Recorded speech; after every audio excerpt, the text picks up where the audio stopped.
یہاں پر مجھے بلا وجہ کے اندر آپ نے ہی تو کیس مطلب ہم ہی لوگوں نے تو کریٹ کروایا، کس کا نام لوں، کیا کہوں؟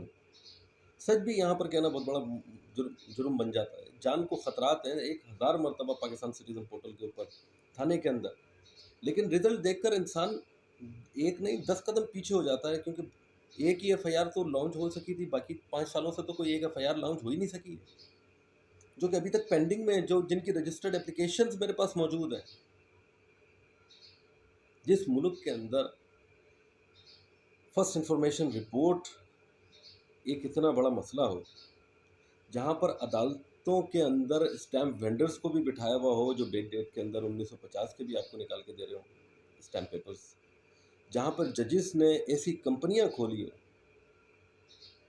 پرفیکٹ کوریئر جیسی، جو جعلی رسیدیں دے کے، اسی طریقے سے وہاں پر وکیل بھی بیٹھے ہوئے ہیں جو بیک ڈیٹ کے لیگل نوٹس کریٹ کرتے ہیں، وہاں پر فیک وٹنسز بھی موجود ہوتے ہیں، کیا رہ گیا ہے باقی؟ کیا ایکسپیکٹ کریں ہم اس معاشرے سے، یہاں کی سرکار سے، کہ مقصد اس سے بدتر کچھ ہونا باقی ہے؟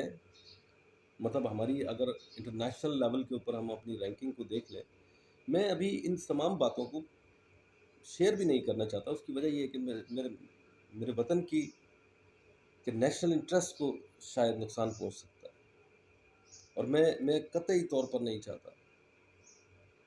میں ایک ریٹائرڈ آرمی مین کا بیٹا ہوں، اپنے ملک سے محبت کرتے ہوئے یہاں پر آیا تھا، مجھے اندازہ بھی نہیں تھا کہ یہاں پر اتنا بدترین سسٹم موجود۔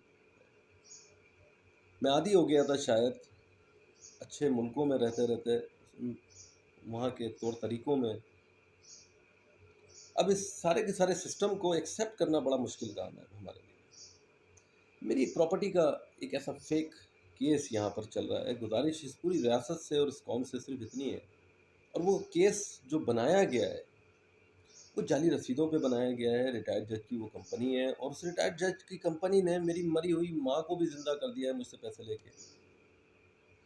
لیکن 2019 کے اندر ہم نے اپلیکیشن بھی لانچ کری تھی سٹی کورٹ تھانے کے اندر کہ جی ان کے خلاف ایف آئی آر ہونی چاہیے، انہوں نے زندگیاں تباہ کر رہی ہیں، مطلب اپنے کچھ پیسوں کے لیے زندگیاں تباہ کر رہے ہیں۔ پھر 2019 کے اندر مجھے خیال آیا تو میں ان کے پاس گیا، میں نے بولا یار وہ ایک محترمہ ہے، اس طریقے سے ان کا جو نا ان کو لیگل نوٹس سرو کرا رہے ہیں لیکن وہ ہو نہیں رہا ہے، تو انہوں نے کہا کہ یار ہو جائے گا، پیسے لگیں گے۔ میں نے بولا اچھا کتنے؟ تو اس نے کہا کہ یار اتنے پیسے لگ جائیں گے۔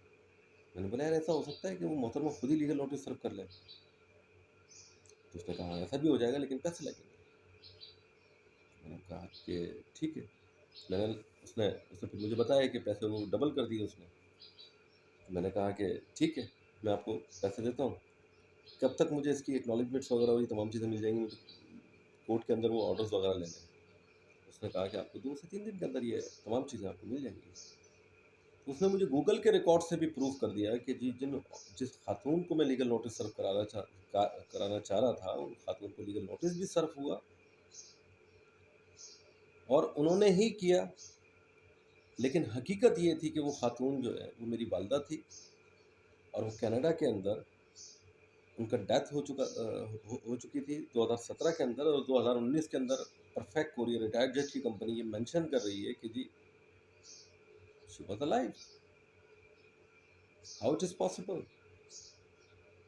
مطلب اتنی بہترین ٹیکنالوجیز تو میرا خیال ہے کہ دنیا کے اندر کہیں پر بھی موجود نہیں ہے کہ مرے ہوئے لوگوں کو گوگل کا ریکارڈ بھی بتا رہا ہے، پرفیکٹ کوریئر کا ریکارڈ بتا رہا ہے گوگل کے اوپر کہ جی یہ زندہ ہے، جبکہ ان کو مرے ہوئے 2 سال ہو گئے، اور وہ آلریڈی کیس کے اندر ایک حصہ ہے 1856/2016 کے۔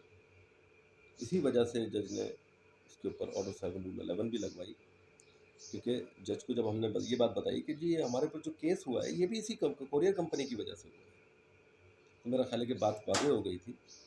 لہٰذا یہ ساری چیزیں ہیں، جس طریقے سے میں ایک عام انسان ہوں سب سے پہلے، اسی طریقے سے یہاں کا ہر شہری ایک انسان ہے، اس کو خدا را ایک انسان ہونے کا حق دیتا ہے۔ یہی میری اس پوری ریاست سے اور اس کے اندر جتنے بھی ہمارے وکلا برادری ہے، چیف جسٹس آف پاکستان ہے، ان سب سے کہ ہم یہاں کے لوگوں کو کم از کم انسان ہونے کا حق دیں، ان کو بنیادی چیزیں تو فراہم کریں۔ بہت بہت شکریہ، اور مجھے ان تمام مسئلے مسائلوں سے نکال کر میں اپنے بچوں کے پاس جا سکوں۔ اگر میرے سے کوئی غلطی ہو گئی ہو تو میں ہاتھ جوڑ کر اس پوری قوم سے معافی مانگتا ہوں۔ میں نے ریاست میں عزت کرتا ہوں، لیکن ہماری جوڈیشری کی تہ دل سے دنیا کی ہر جوڈیشری کی عزت کرتا ہوں، لیکن وہ اس طریقے سے کام کرتے ہیں، ان کو کام کرنا چاہیے اس طریقے سے۔ صرف اتنا چاہتا ہوں، کام کی بجائے اگر ان کے سامنے ایسی انفارمیشنز کو لایا جا رہا ہو تو اس کے اوپر کم از کم پھر نوٹس بھی ہونا چاہیے کہ ان کو اسٹاپ کیا جائے۔ کون لوگ ہیں وہ، کون سی بلیک شپس ہیں، کون لوگ ہیں جو ہماری عدالتوں کے اندر اس طریقے سے گھس آتے ہیں؟ ایک عام انسان کے پاس ہوتا کیا ہے اگر اس کو انصاف بھی نہ مل سکے تو کس بات کی سزا ہے؟ چلیں، بہت بہت شکریہ، میں اجازت چاہوں گا۔